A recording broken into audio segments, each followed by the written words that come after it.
Most of the kids follow the course as planned. A few of them get lost on the way. When they do, it makes trouble for me. I'm a cop.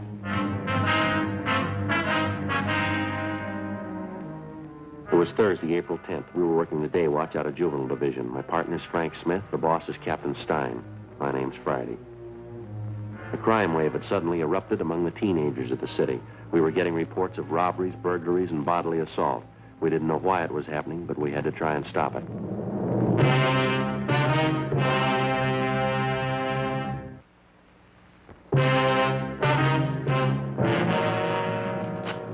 Frank? Yeah, Joe. Got a call in West Fremont. Same neighborhood we had trouble Monday night. Yeah, sounds like it might be the same gang, too. Those kids are sure moving fast. Did you leave the note for Simmons? Mm-hmm. All set. What is it this time? Movie theater on West Fremont, small neighborhood house. Mm-hmm. They had a crowd of 15 or 20 kids in there today, mixed group, boys and girls. For no reason at all, they started to tear the place up. They do much damage? Well, we can see when we get there. They told me on the phone, theater manager tried to quiet the kids down. Half a dozen boys piled all over him. One of them pulled a knife. They tore up a couple of seats, moved out into the lobby, smashed mirrors, lamps, beat up one of the ushers. Lousy little punks that give a right arm to know how this thing got started.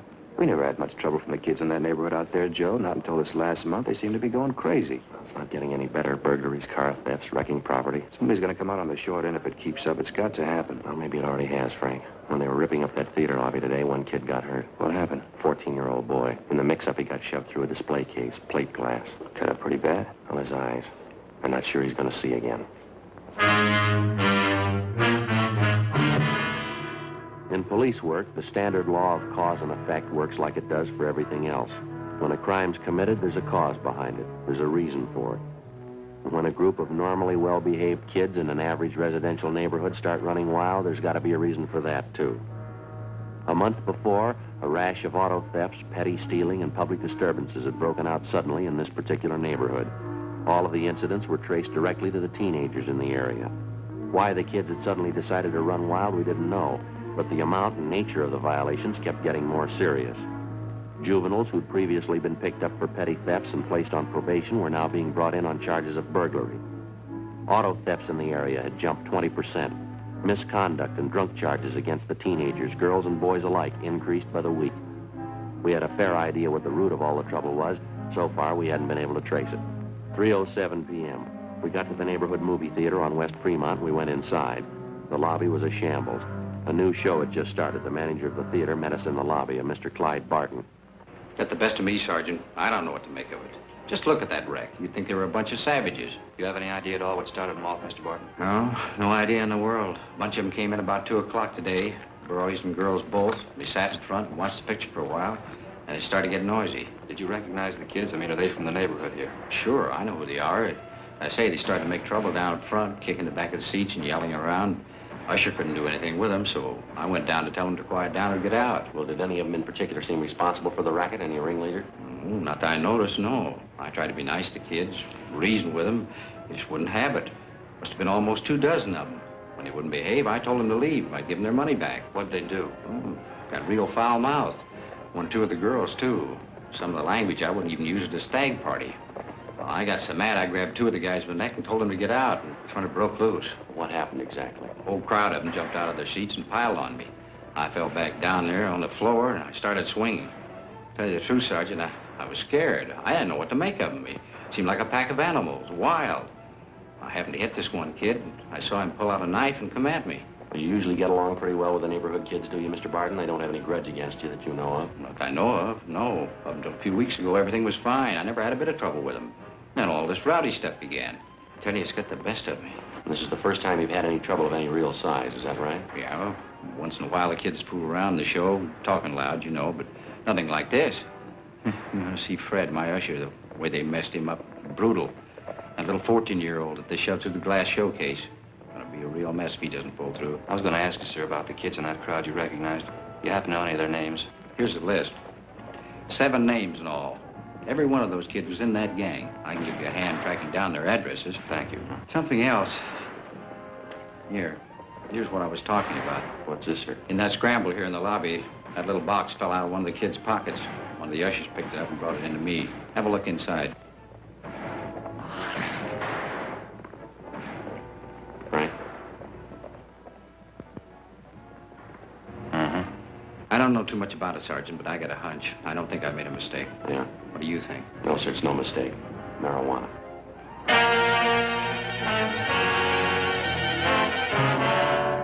We finished interviewing the theater manager, Clyde Barton, and then we talked to the usher, Donald Masters, who recovered the small box containing the marijuana from the floor of the lobby. He told us he recognized the young fellow who dropped the box. He said the boy's name was Harold Everson, one of the names which appeared on the list which the theater manager, Mr. Barton, had given us.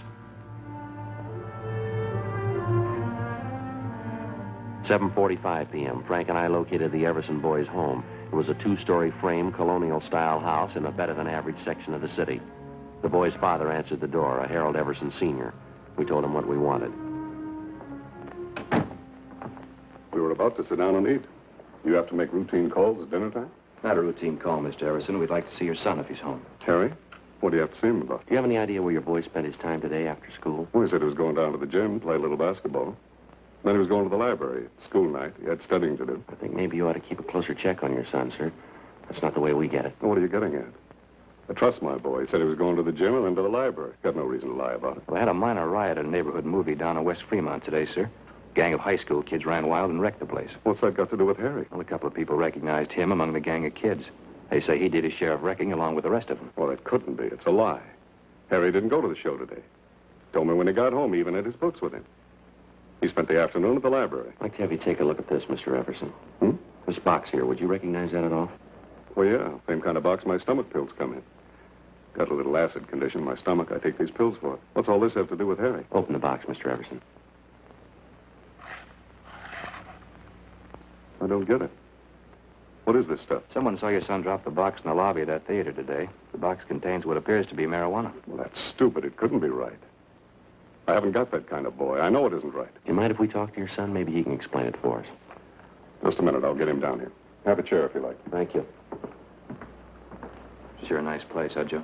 Yeah, beautiful furniture, isn't it? Nothing like period furniture. Never goes out of date. Be in style 10 years from today. Mm-hmm.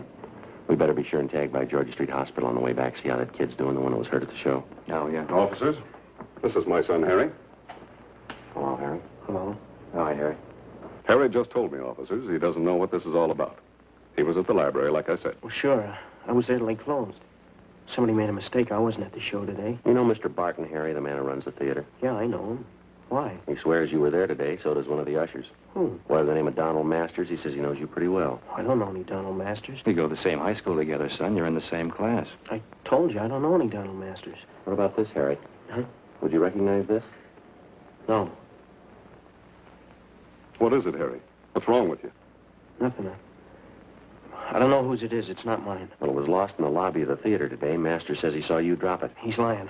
I hate the kid's guts anyway. He's lying. Thought you said you didn't know him, son. What are you shaking for? What kind of story are you trying to tell? I didn't mean it, Dad. The kid got this stuff for me. I didn't mean to get it. I didn't mean to, Dad. It's beginning to look like I'm the dunce of the family, huh? Take it easy, Mr. Everson. You liar, Harry. The kid got this stuff for me, Dad. It's the truth. I didn't buy it. You want him downtown, officers? Afraid so, Mr. Everson. I'd like to have you come with him. Go get dressed. Go back to your room and get your clothes on. Okay, Dad. I can't believe it. My own boy using marijuana. Can't tell you how I feel. Afraid there's going to be more folks feeling the same way before this is all cleaned up. But it'd be different if Harry didn't have a chance. A good home, good training. Boys had the best I could give him. Yes, sir. It's the last thing in the world I thought could happen. I never even thought about it. I never entered my mind. Yes, sir. Same for my wife. We never even worried about it. Neither one of us. Maybe that's why it happened.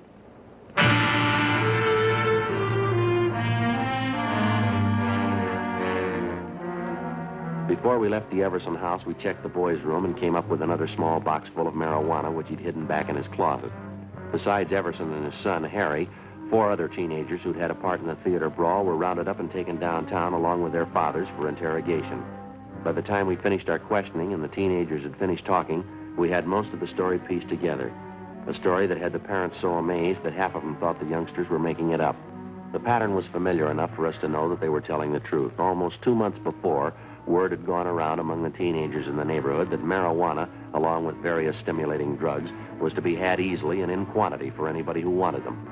Word was passed around that it was the new thing to do, the smart thing to do if you wanted to keep up with the crowd.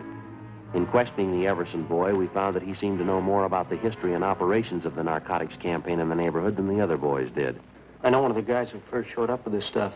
Name's Johnny Demering. He's about my age, 17. I used to know him pretty well. How do you mean he was the first to show up with this stuff, Harry? What kind of stuff? Marijuana and some of the other things. You know, yellow jackets, goofballs. More of the kids go for them than they do for marijuana. And do the youngsters know what these goofballs are made of, son? They know what they are? It's dope, I guess. Narcotics. Kids get a big kick out of them. I guess that's all they care. Now, this Johnny Demering, does he sell the stuff around the neighborhood, Harry? Well, yeah, he was the first one. He's got a couple other kids selling for him now. A couple of them are girls. They sell a lot for him. Johnny makes pretty good money. Yeah, I guess he does. Where does he get the stuff from, do you know? No, I wouldn't know that. Someplace downtown, Johnny knows a guy. Never told anybody where he goes to meet the guy. Nobody ever goes with him. Was Johnny at the show with you today? Oh, no, he doesn't hang around with the kids much anymore. He's getting a little big time, I think. Got his own car, good-looking girlfriend downtown. Says he's going to quit school next month. Where does Johnny live, son? Can you tell us that? I don't know the address right off. I can check it for you in the phone book. How about the kids that Johnny hires to sell the stuff? Can you give us their names? Yeah, okay. I think I can remember who they are. You going to bring Johnny in and talk to him? That's the idea, yeah, son. I don't know if you'll find him right away. He probably heard about the trouble today. Johnny's a pretty smart guy. We'll find him.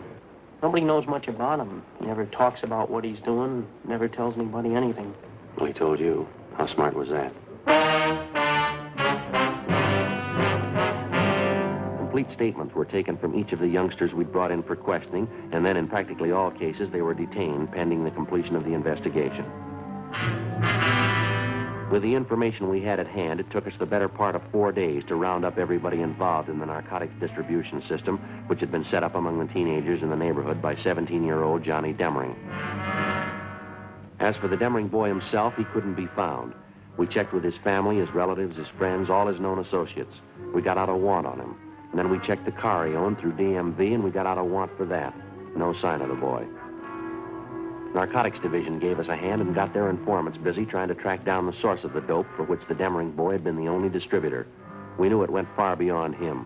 The whole campaign to introduce narcotics in a seemingly harmless form among neighborhood teenagers and then gradually build a solid demand for more expensive stuff as the habit grew and took roots with each and every youngster. It reached to the same vicious men who make their money off the hopeless adult drug addict. The same vicious men who today are trying to build a new market for their wares among the young people of this country. Tuesday, April 29th, 2:30 p.m. I'll get it. Right. Juvenile Division, Smith. Yeah, Brady. Uh-huh. That right? What's his name?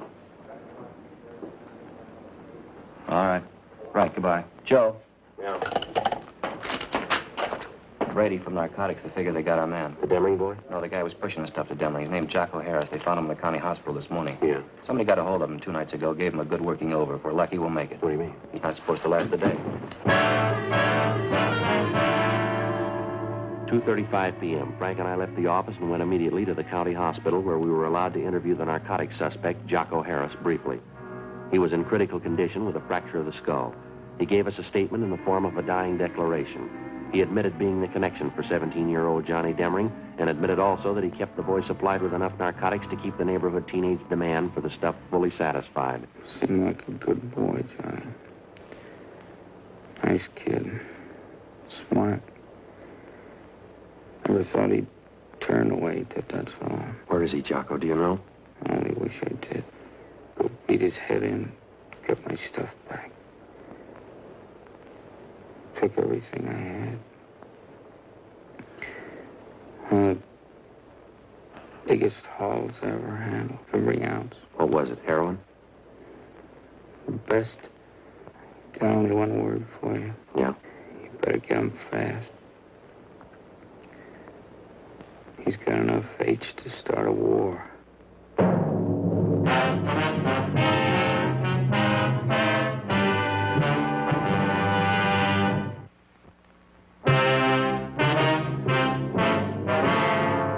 Wednesday, April 30th, 9 a.m. The hunt for 17-year-old Johnny Demering was intensified.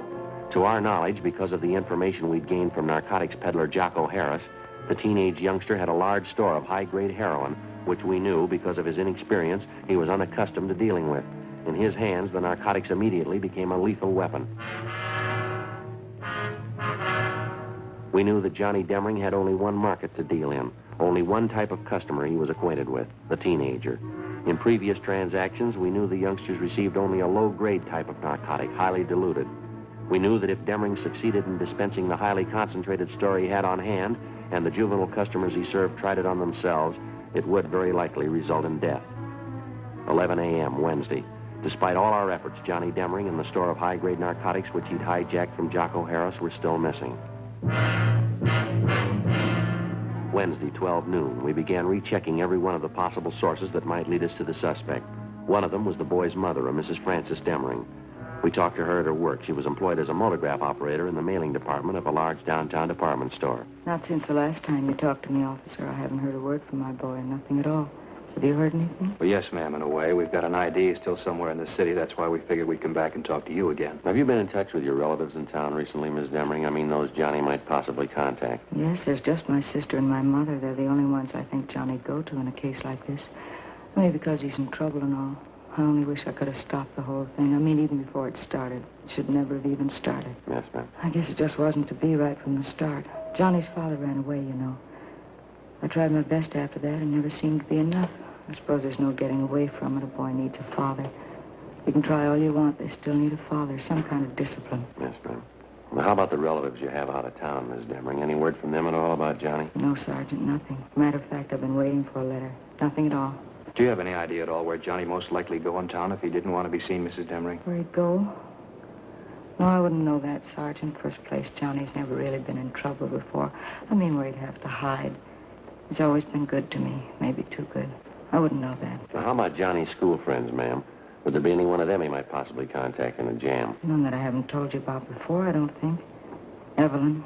She's the only one I suppose Johnny'd go to if he needed help, if he was in trouble. That's his girlfriend at the high school, Evelyn Maxford? Yes, that's right. Sweet girl. How about a girlfriend that Johnny was supposed to have downtown somewhere, Miss Demring? Would you know anything about her? Nothing really, no. I knew Johnny had some other girl besides Evelyn. He did mention she lived downtown. Guess that's all I know about her. Name was Betty, I think. Johnny mentioned it once. That's all I know about her, though. You have no idea where she lived downtown? No, I don't. Johnny and his girlfriends, that was one thing I tried not to pry into. All right, ma'am. Thank you very much. Appreciate it if you'd notify us if you hear anything at all about your son. All right, thank you. Tomorrow's Johnny's birthday, you know. I meant to tell you. I always expect Johnny home on his birthday. Seems no matter where he is, how he's tied up with his school or sports or something, Johnny always makes it home for his birthday. I see. Wonder how it'll be tomorrow.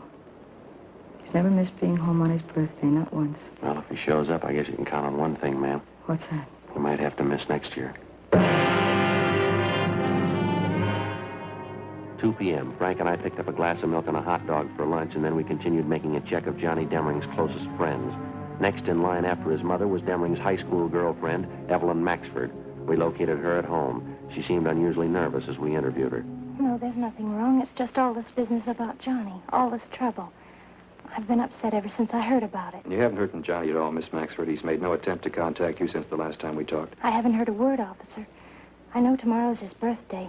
His mother's expecting him home. I know he won't come, though. I'm sure of that. How are you sure, miss? Well, I just know that's all. I guess he should give himself up and take his chances. But I know he won't. I know Johnny that well. He just isn't that type. I'd like to ask you again, miss. Yes? Are you sure you haven't heard from Johnny Demring recently in the past 2 days or so? No. That's what I told you. Don't you believe me? Do you know why we're so anxious to locate Johnny, Miss Maxford? Well, I think so. It's about the narcotics business. You say Johnny had a hand in it. He was selling those things to the kids. I still don't believe it myself. It's a lot more than that the way it stands now, Miss Maxford. What do you mean? When he was at school, Johnny was kept supplied with narcotics by a man named Jocko Harris. He's what we call a pusher, a kind of an in-between supply man in the narcotics trade. 2 nights ago, Johnny caught up with Harris. He beat him up badly enough to send him to the hospital with a skull fracture. And then Johnny stole every bit of narcotics Harris had in his room, some of the strongest stuff you can buy on the market. That's why we want Johnny, Miss Maxford. I don't think I understand. What does it mean? Well, it means that most of the teenage kids Johnny's been supplying stuff to have been getting fairly weak grades of heroin. If he gets some of this stuff to them and the kids start taking it, it might prove too strong for them. If they take too much of it, it could kill them outright. Oh, no. Now you see what we're up against. We've got to find that boy, and we've got to find him soon. Couldn't you talk to his mother? Maybe she could tell you something. We already have, miss. She couldn't tell us anything. That's why we halfway depended on you. Why do they have to put it in my lap? Why does it have to be me? I liked Johnny for a while. I don't know what to think now. Have you heard from him, Miss Maxford? There's no reason to be afraid. You'd probably feel a lot worse if something happened to one of the high school kids, wouldn't you? Miss Maxford? I got a call from him yesterday.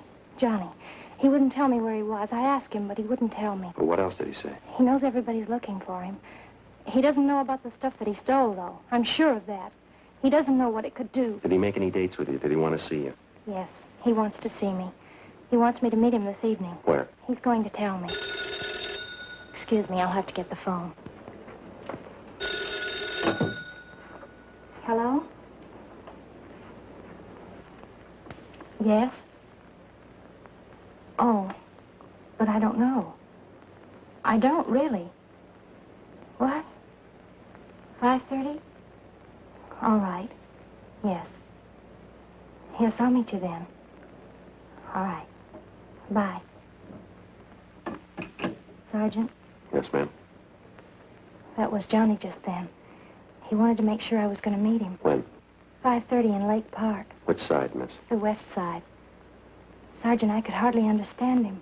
He said he was sick. Ma'am? He sounded sick, too. Terribly sick. It can't be true. I hope to God it's not true. What's that? The narcotics he stole from that man. You say they were powerful? Yes, ma'am, we did. Johnny's been taking them for 2 days.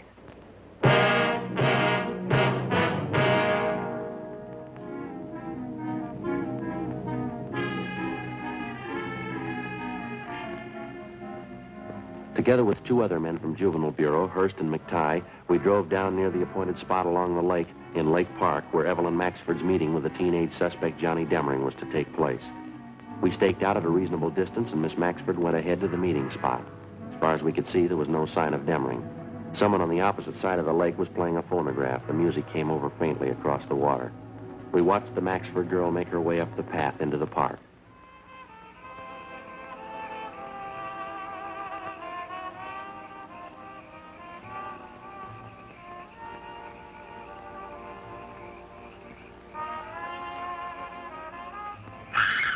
Come on.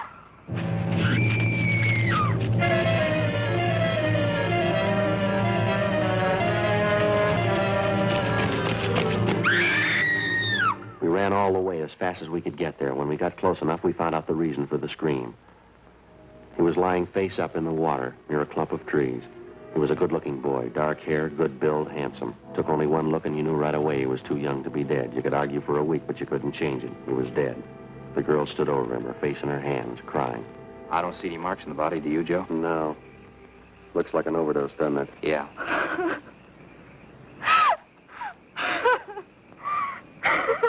We better get her out of here, huh? Yeah. It's all right, Miss Maxford. Come on. Let's go over here.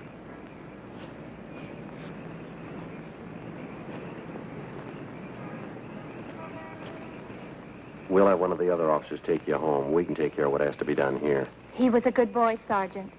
He was smart. How could he ever get started in such a thing? How could he make such a mistake? He had the best excuse in the world.